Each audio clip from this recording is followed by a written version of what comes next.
Hey guys, how's it going? It's Jay from Sony Alpha Lab, and what I got for you today is the Viltrox 35mm f1.8 lens. Now this is a full frame lens designed for the Sony E mount and the Nikon Z mount. Now if you want to use it in a crop factor mode, you're looking at about 52mm equivalent, and the lens goes for about $399 US. Alright, so here we have the Sony 35mm and the Viltrox 35mm. So as you can see, the Sony's quite a bit smaller, and it actually weighs about 2 ounces less. Now the Sony goes for $750. It's quite a bit more than the $399 Viltrox. So I've been using the Sony lens for about the past year, and I absolutely love it. I use it almost every day.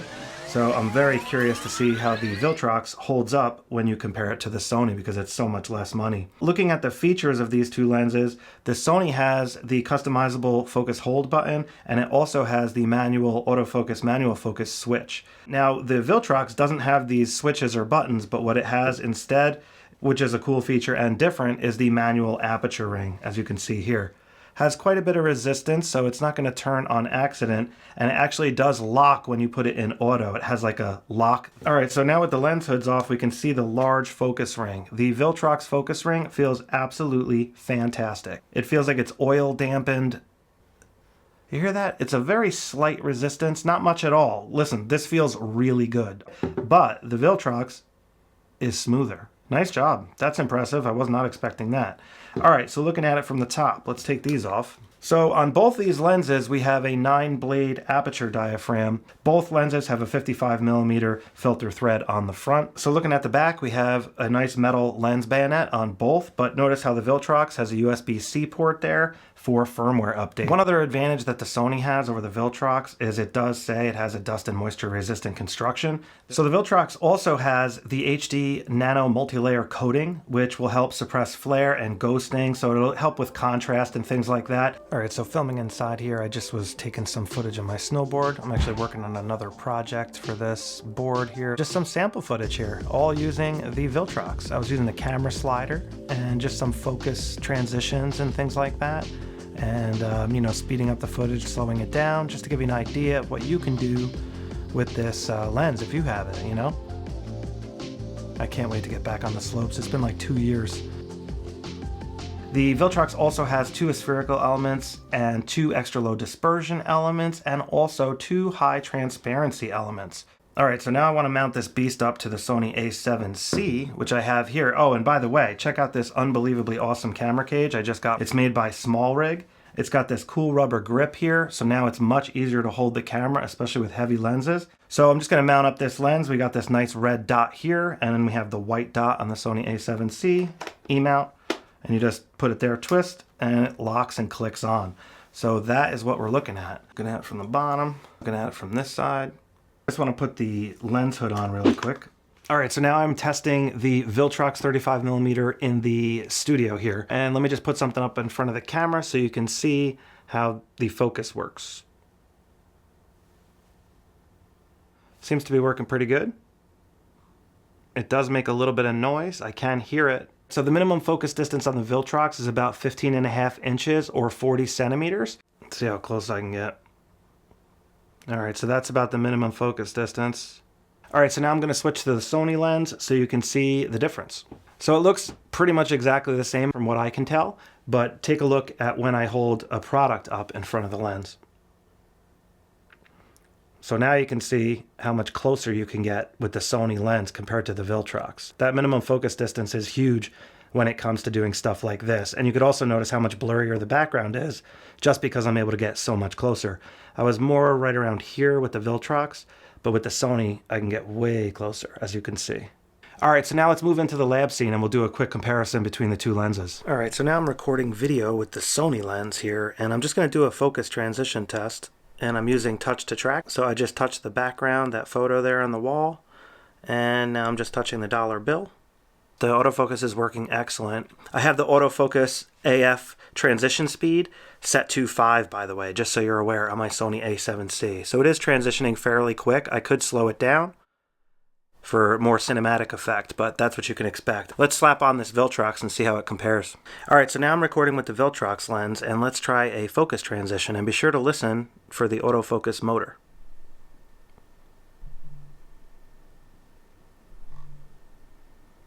Yeah, and I'm barely hearing it. All right, so now I have the focus transition speed set to 2 on the Sony a7C here. Let's see how that compares. Nice. Yeah, I'm not hearing the lens at all. Nice work, Viltrox. All right, so now I'm pretty close to the minimum focus distance using the Viltrox lens. This is as close as I could get where the autofocus would work on that quarter that I'm currently focused on. So I'm just gonna tap on the background so you can see the focus transition, and I have the focus transition speed set to 2, so it is going a bit slower. And now I'll try to get it back to the quarter. And it looks like it did a pretty good job. All right, so I just wanted to show you guys what you can do with the manual aperture ring. Right now it's set to A, which stands for auto, so I'm controlling the aperture from the camera. But if I take it off auto, so I'm at f1.8. Now watch what an aperture throw looks like. About f8, f9, f11, and that's all the way to f16. So that's what you can do with that manual aperture ring. You can do aperture throws like that, which is pretty powerful if you're somebody that needs that feature. All right, so as you can see, at the minimum focus distance using the Sony lens, I'm way closer to the quarter. It's like half the distance. So let me show you how the Sony lens performs when I try to focus on the background and then go back to the quarter. All right, I just focused on the background, and now I'm going to try to go back to the quarter. And it looks like it did a really good job. All right, so let's look at the sharpness of these two lenses here. If we zoom in, you can see the Viltrox is on the right and the Sony is on the left. And it's pretty hard to tell the difference. It does look like the Sony has a very slight edge here on the dollar bill. Let's go to the corner and take a look at that. In the corner, they're both looking very good. I can't really tell a difference in the sharpness in the corner here. It looks excellent on both lenses. Can see it a little bit on the dollar bill though. All right, let's take a look at the fringing here. And I do see just a little bit of purple fringing on both lenses. Now the bokeh rendering is a little bit different. Notice on the Viltrox you have this like these circles here, that onion look. And that does not look as good as the Sony. The Sony does not have the onion look. It has a little bit, but it's really hard to see. And then they both do have a little bit of a green halo around the bokeh ball there. So now we're looking at the minimum focus distance at f1.8 here, and you can see the huge advantage that the Sony has as far as magnification and how close you can get. Now let's zoom in on these and take a closer look. They both look really good as far as sharpness, fringing, but just look at the separation advantage that the Sony has. All right, so as you can see, based on that quick lab test, the Viltrox and the Sony are very, very close as far as sharpness goes. They both perform excellent as far as chromatic aberration control, fringing. They're pretty much about the same in that regard. When I was testing the video, however, the autofocus definitely was not as good on the Viltrox compared to the Sony. So I just want to take a little bit of footage outside in the really bright snow. Just got a shovel quick. Check out this slow-mo. I shot that at 120p and just slowed it down after the fact. Now check out this fire truck. It's a real old guy here. And I do have some dust in the cloud here. That is my sensor on the Sony a7C, just so you're aware. It's not the lens. I have to clean my sensor. Now this vertical shot, I really like this one with the snowdrift in the foreground. Do you see those highlights? So I'm on this steep hill here, and I just saw that cool little crooked shed over there. I'm gonna try to get it. But check this out. I tried to lower my window. It won't close now. I don't know. Now this I was hoping would come out better. It looked pretty cool when I was driving past it on the side of the road, but it didn't really come out as good as I wanted. It's not really that green anymore. Now here is the green bridge. I took this shot just because I like the way the sun was lighting up all the beams, and it just looks good. Very, very sharp at f4 here. Here's another one. The green bridge. And here's just another one of this sign. Croton Bridge, 1897. That is some seriously old stuff right there. Now here's a really nice landscape image looking off the bridge. Pretty cool scene.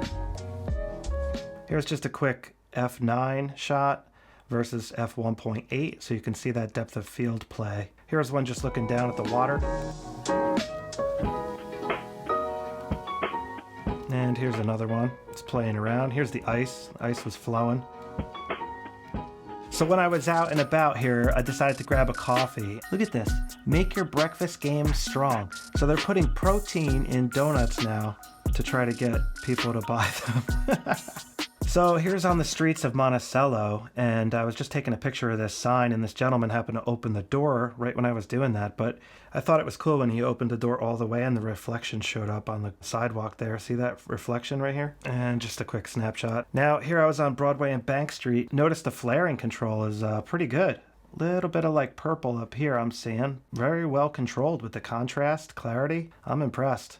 Here's just an old statue here to the men of Sullivan County. And again, just look at the sharpness. There's a courthouse. Here's a higher view and then lower to the ground view. Again, just absolutely phenomenal.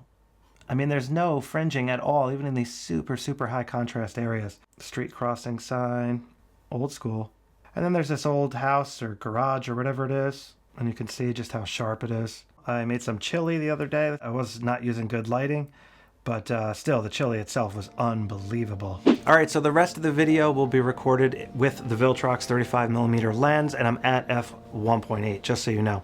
So when you compare the Viltrox to the Sony, we're looking at a pretty significant price difference, as we already discussed. Now, the Viltrox holds up excellent as far as photography goes, but when it comes to the autofocus, it's definitely not as good as the Sony. I did have a little bit of hunting with the autofocus when I was taking real-world photos, and I don't have that problem with the Sony lens. Now, of course, it's possible that this lens will have a firmware update, and that'll fix that, which is one cool thing about that USB-C firmware update port. Now, when it comes to video, the Viltrox does a really good job for the most part. However, you can hear the autofocus motor a little bit when the transition speeds are a little faster.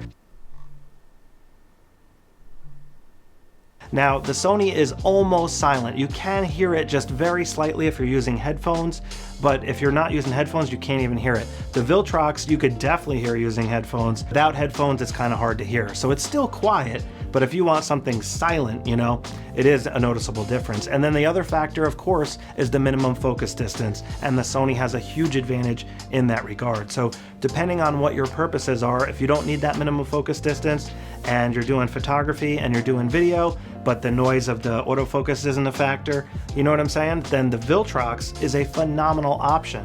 It's $400 versus $750, and it's almost as good. For those on a budget, it's a great option. I would love to hear what your thoughts are on the Viltrox 35mm. If you have one, please share your experience below. All right, guys, so that about wraps it up for this review. I hope you got what you were looking for, and please do me a favor and give me a thumbs up if you thought this review was helpful. I would really appreciate that. And if you want to see more videos like this, you might want to hit that subscribe button and maybe that notification bell as well. All right, guys, have a good one. Be safe out there. I'll catch up with you next time.